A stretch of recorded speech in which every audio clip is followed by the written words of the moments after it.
Hey there YouTube, Lucas String here. Now today for you guys, I'm going to talk about SummerSlam. Now, sorry I could not make a prediction video for SummerSlam. I actually did with Michael, but then I couldn't get it to upload in time before SummerSlam, so I just thought, I just won't upload it. But I'm going to talk about SummerSlam today, and I was really looking forward to this pay-per-view. I thought this pay-per-view was going to have a lot of good matches, especially CM Punk versus Brock Lesnar and John Cena versus Daniel Bryan, of course. But, oh my god. This SummerSlam was amazing. This was definitely the best SummerSlam of the PG era. One of the best pay-per-views of the PG era. Definitely, yeah, it's definitely one of the best pay-per-views of the PG era. And by far, the best SummerSlam of the PG era. Next to be, not WrestleMania, SummerSlam 2008, when it had John Cena versus Batista and Undertaker versus Edge, Hell in a Cell. Now, I'm going to talk about every single match and how I thought of them. And we're going to start off with the Money in the Bank kickoff, which was Dean Ambrose versus Rob Van Dam for the United States title. Now, this match I was actually wanting to watch because it's RVD and Dean Ambrose one-on-one. Of course I'm going to watch it. And I think it turned out very, very well. And what I predicted, the Shield was going to come out at some point in time. They came out right when RVD was about to do a 5-star frog splash. And afterward, when they were surrounding the ring, Big Show and Mark Henry came out, so it'd be a fair fight. And sooner or later, Roman Reigns just ran into the ring and speared RVD. So RVD won the match, but it was by DQ. So unfortunately, RVD did not get the U.S. title, even though Dean Ambrose is a great United States champion. But really, that's all Roman Reigns does. Walks in, arrives, spears, leaves. That's all he does. It's ridiculous. But this was a very good kickoff, and it was a great way to start off the show, and I thought it was a very impressive match. It was actually longer than most of the matches at the show. Now, the match opened up with the Ring of Fire match. Now, I was kind of surprised that this match was starting off the show, but then again, you have to think that it takes a while to set up, and it takes a while to take down, so I can understand. But, I wasn't extremely looking forward to the Ring of Fire match, and it was only because, well, it's not an Inferno match. It's just them surrounded by fire. That's it. It didn't really matter. It could have even just been them one-on-one. And they were talking about, oh, so the Wyatt family doesn't get in. You could just have them banned from ringside. You could just do that. Be much more entertaining. And this Ring of Fire match, it was good, but just compared to, like, what we wanted it to, because we wanted it to be sort of like an Inferno match, because if you've watched WWE's Inferno matches, they're freaking awesome. So, unfortunately, Kane versus Bray Wyatt wasn't really that kind of a match, and it ended up with, it was very smart. The Wyatt family took a fire extinguisher from a fireman who was out there on the sides, and put out the fire on one of the sides, and just ran inside the ring, which they covered it up and ran inside the ring and attacked Kane, which then, Bray Wyatt got to hit his reverse flatliner, I think it is, and he pinned him 1, 2, 3, and Bray Wyatt was victorious. And then they carried Kane out before they smashed another steel step onto his head, which it didn't do shit. There was a gap right there that definitely could not have hit his head. But overall, it was a decent match. It was a good way to open up the show, but I just didn't really like the match that much. And next was Cody Rhodes versus Damian Sandow. Now, I was looking forward to this match because both these wrestlers are very, very good. And I thought it was a very good heated rivalry. It was a very good mid-card rivalry or feud. And I thought the match was good. I thought it was a pretty good match. It was a good back-and-forth match. It was a little bit too short, I believe. I think it could have been a few minutes longer. And they could have made some of the other matches a bit shorter. Maybe Dolph Ziggler and Caitlyn versus AJ and Big E, or the Divas match. But I feel like this match was very good. It was very back and forth. They both had great momentum and speed. And it ended up with Cody Rhodes winning and with the Crossroads. And I kind of figured that it should have been Damian Sandow victorious, because for some reason, when a superstar just begins to turn face and they lose, they just start getting more and more fame. It just seems that way. And if you really wanted to get Cody Rhodes more over as a babyface, then you probably should have had him lose. But either way, I thought it was good. And now, since Cody Rhodes won, I feel like at Night of Champions, it's going to be that one singles match. It's not for a champion, and it could be for the Money in the Bank briefcase. I'm not sure. But Cody Rhodes versus Damien Sandow was a very good match, and it was definitely not the best match of the night because there was a bunch of more matches that stole the show. Well, I think that this match was probably the third best match of the night. And next up, no, fourth, because what am I thinking? The next match, Alberto Del Rio versus Christian for the World Heavyweight Championship. I really was looking forward to this match, actually. I really did not think they did a very good job bringing in a big rivalry between Del Rio and Christian. Even though they've had some sort of a heated feud, which maybe that's what they were trying to bring off. But they didn't really mention anything, like when Del Rio injured Christian, they didn't really mention that.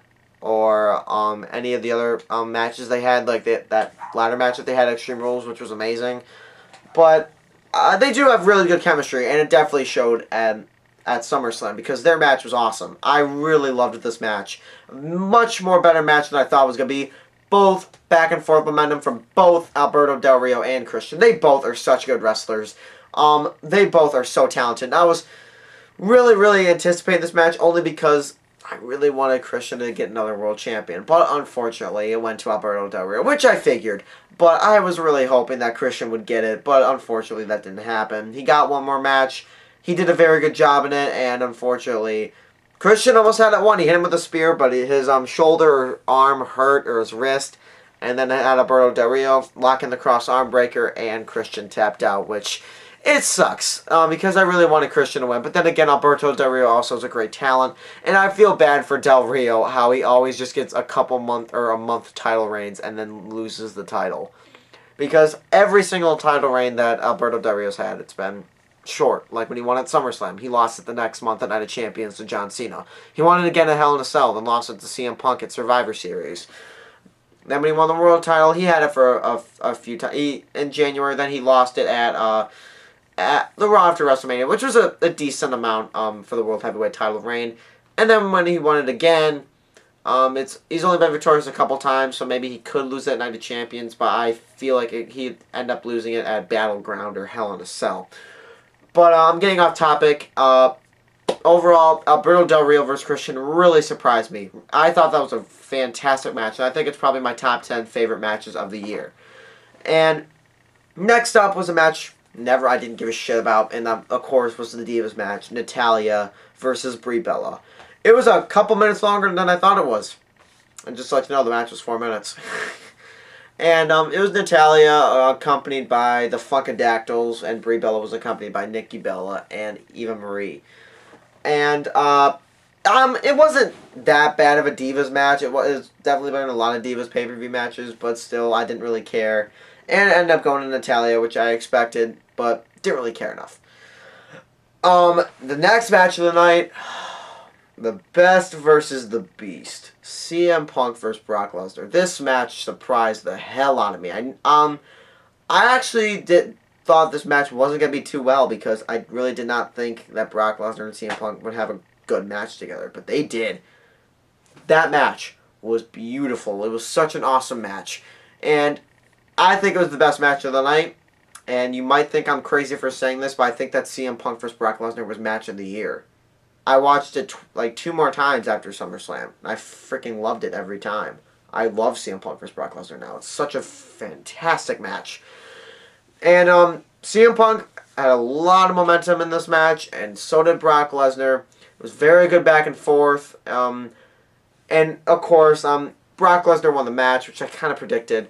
And how I predicted that Brock Lesnar would win, interference from Paul Heyman.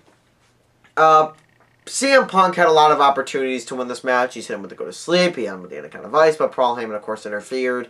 But then at least CM Punk got a hold of Paul Heyman. He punched Heyman in the face, he locked him in the Anaconda Vice. And then when he was locking him in the Anaconda Vice, Lesnar got a hold of him and F5'd him on a steel chair. And then that made Lesnar pin Punk. And if I forgot to mention, this was changed to a no disqualification match, which I think it was a lot better. It was no DQ. If it wasn't no DQ, I think it would have been a lot of... I don't think it would have been as good as it was. But it's a solid 10 out of 10 match. Match of the year for me. I loved CM Punk vs. Brock Lesnar. Next up was another match I really didn't care for. Dolph Ziggler and Caitlyn versus AJ and Big E Langston. I really didn't care. Because even though I do love Dolph Ziggler, but I feel like they're not really using Dolph Ziggler as well as they should, because you guys have such an opportunity. Like, just message it WWE. You guys have such an opportunity to make Dolph Ziggler really work as a babyface, to be a huge star for your company, and make lots of money. But you decided to just do a bunch of bullshit rivalry with him and AJ and Big E, and then just add Caitlyn in there. That's so stupid. And I really didn't care when it was AJ and Caitlyn because I've seen them fight all the time. And at Payback they were good, and Money in the Bank they were eh. And SummerSlam I was like, okay, I don't care anymore. And Ziggler and Big E, they did okay together. And Ziggler ended up winning the match by pinning Big E. So, didn't really matter. And next up was the main event. And it was probably my most anticipated match. John Cena versus Daniel Bryan for the WWE title with Triple H as a special guest referee. Oh man, this match was also fantastic. It's definitely one of my favorite matches of the year. I think it was a little less better than I thought it would, because I literally thought that Cena Bryan would be match of the year, but it wasn't for me. I still think that this match was great. Daniel Bryan did such a good job, and so did John Cena. And John Cena did some okay wrestling moves at the time. Yeah, he thought some good counters. He did pretty good. Or he wasn't just getting the crap beaten out of him in the 5 Moves of Doom, the AA. He was actually wrestling, which John Cena can put on some good matches. I'm just gonna say it. He can put on good matches. Like his match with CM Punk was awesome. I hate to say it, but he can put on some good matches. And it ended up with Daniel Bryan hitting a knee to the face, which I can't remember who it was from. It was an old friend of his and an old rival of his back in the indie circuit and Japanese wrestling. I can't remember his name, but he used that finisher to pin Cena, and oh my god, I went berserk. Yes! Yes! Yes! He beat John Cena fair and square. Clean. Beat him clean. And it was beautiful. Oh my god, I was ecstatic. And I was thinking, okay, now at this moment, Randy Orton's going to cash in his Money in the Bank. And they were letting out confetti and balloons. I'm like, really? Orton's not cashing in? Then Orton's there, and I'm like, okay, figures. And also, what I was thinking of after the match, I feel like that was end up Triple H turning heel, and maybe John Cena turning heel, or Triple H turning heel and Randy Orton turning heel. And it turned out to be Triple H and Randy Orton turning heel. And oh my god, it was awesome. But the only downside is Daniel Bryan was only WWE champion for 3 minutes. But oh well, at least it's not the shortest of all time. I think Andre the Giant was 45 seconds. And Rey Mysterio, well, he had a longer reign. Rey Mysterio was WWE champion for like 2 hours. And, but it was a good heel turn. And also because I've been complaining for Randy Orton to turn heel for such a long time. I'm not just going to hate on Randy Orton for that. I'm glad that he's a heel. And that WWE title looks very good around Orton. And now I think John Cena's going to take some time off, because I know his elbow was shit during that match. It was heavily bandaged. It looked like a freaking baseball. And the weird thing was, though, when Triple H just turned Daniel Bryan around and hit him with a pedigree, then Orton just came in the ring, softly gave Triple H the briefcase, handed it to the ref, and then he just pinned him. He didn't do anything. He didn't do an RKO. He just went down, had his leg up, 1, 2, 3, just pinned him. I'm like, really? Over a fucking pedigree? Maybe it was the shock value. I don't know why that is. I feel like it would have been better if like Daniel Bryan got up and Randy Orton would have just hit an RKO. I feel like that would have been more realistic. But either way, it was awesome. And then Triple H had this biggest smug look on his face. I'm like, oh, Triple H is going to get so much hate. And I feel like it's so stupid for Triple H to turn heel at this point, because he's only a part-timer right now, because he's in corporate. I don't even think it's necessary. But Triple H is a very awesome heel, so I'm fine with it. And I feel like for some reason it could lead to an Evolution reunion, possibly. Maybe, I don't know. But it was awesome. And Triple H also being more smug, he was going like, yes, yes. I'm like, he's going to get so much hate. And at least this is maybe leaning towards Daniel Bryan being the new face of WWE. One that we all like. But overall, SummerSlam was definitely the best pay-per-view of the year. It was the best SummerSlam of the PG era, and one of the best pay-per-views of the PG era. I really loved SummerSlam. It was a fantastic pay-per-view. And unfortunately, I'm not going to that. I'm going to Night of Champions. Which, Night of Champions, I'm afraid, is going to suck torture. But I think it's gonna lead to Daniel Bryan versus Randy Orton at Night of Champions. But overall, that's my opinion of SummerSlam. For a letter grade, I'm going to give it an A+. I'm literally giving it an A+. No, I'm going to give it an A. But I'm going to give it an A just because of I wanted Cody Rhodes and Damian Sandow a little bit longer. The Divas match didn't care for. And it was Ziggler and Caitlyn and AJ and Big E. And, of course, Ring of Fire just kind of pissed me off, even though the match was pretty good. So, I'm giving SummerSlam an A. And that's my whole review of SummerSlam, guys. And I hope you enjoyed it. And I'm Lucas Stringer. I'll see you guys later with a review of maybe of Kick-Ass 2 if you guys want me to. My movie reviewer fans, leave a comment and tell me if you want me to review any of those movies. Because I haven't been able to review a movie in a while. I've been on vacation and I got a little sick with a cold, if you can tell. So just leave me a comment down below and also tell me what you guys thought of SummerSlam. I'll see you guys later.